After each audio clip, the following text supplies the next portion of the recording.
ఇప్పుడు సపోజ్ మనం రాముని మొక్కుతున్నాం. రాముని దగ్గరికి ఒక ముస్లిం భక్తుడు వచ్చి ఆయన యొక్క కష్టం చెప్పుకుంటే నువ్వు వేరే మతపోనివి నన్ను మొక్కదంటాడా రాముడు?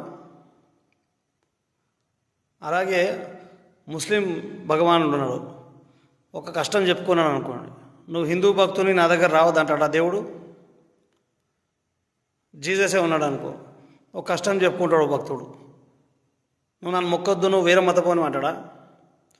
దేవునికే లేని ఈ బాధ అనవసరంగా ఎందుకు ఈ రచ్చరచ్చలు గొడవలు?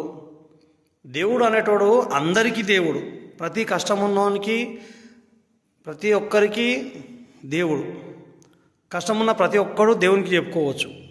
దేవుని దగ్గర పోతే దేవుడు నువ్వు ఆ మతపోనివి నువ్వు దూరం ఉండు, నువ్వు ఈ మతపోనివి దూరం ఉండు అంటే దేవుడు ఎట్లయితాడు? దేవునికి అట్లాంటి భావనలు ఉండవు.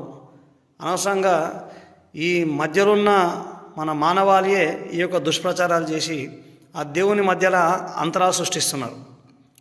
ఎవరికి దేవుని విషయంలో ఏ మతంలో తీసుకున్నా దేవుడు అంటే ప్రతి ఒక్కరికి గౌరవమే ఉంటుంది. కొంతమంది ఏంటంటే ఈ మతాల చర్చలు పెట్టి అందరి మధ్యలో గొడవలు తీసుకొస్తున్నారు. దేవునికి ఎక్కడ మతం లేదు. మనకి కబీర్ ఉన్నాడు, రాముని యొక్క పాటలు ఎంత గొప్పగా, ఆయన రాముని యొక్క భక్తి ఎంత గొప్పగా చాటిండు. ఆయన పెరిగింది ముస్లిం ఫ్యామిలీలో, కానీ ఆయన ఎప్పుడు రామనామమే వస్తుంది. మరి ఇదేట పాసిబుల్ అయింది? దేవుడు ఎవరి నోరు ద్వారా అది సంకల్పిస్తాడో అది ఎవరు చెప్పలేము. మనం అనవసరంగా ఈ అర్థం పర్థం లేని వాగుడు వాగి అనవసరంగా అన్ని మతాల మధ్యలో చిచ్చు పెట్టడం అవుతుంది. ఇప్పుడు బిందెడు మంచినీళ్ళు ఉంటాయి, అందరి తాగురా అని చెప్పేసి బిందెడు మంచినీళ్ళు ఆడబెడతాం. ఎవడో ఒక్కడు గ్లాసు మురికి నీళ్ళు తెచ్చి అందులో పోస్తే ఈ అందరు తాగకుండా అవుతుంది ఆ నీళ్ళు.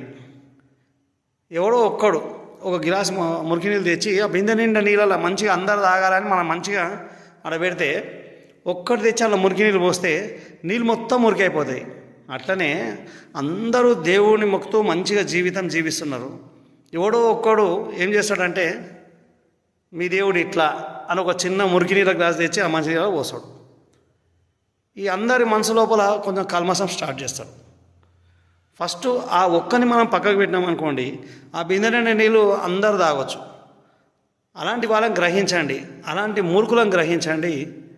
దయచేసి దేవుని పట్ల భక్తిని పెంచుకోండి, కానీ మూర్ఖులను దూరం పెట్టండి. దేవునే నమ్మండి, మూర్ఖులను నమ్మకండి.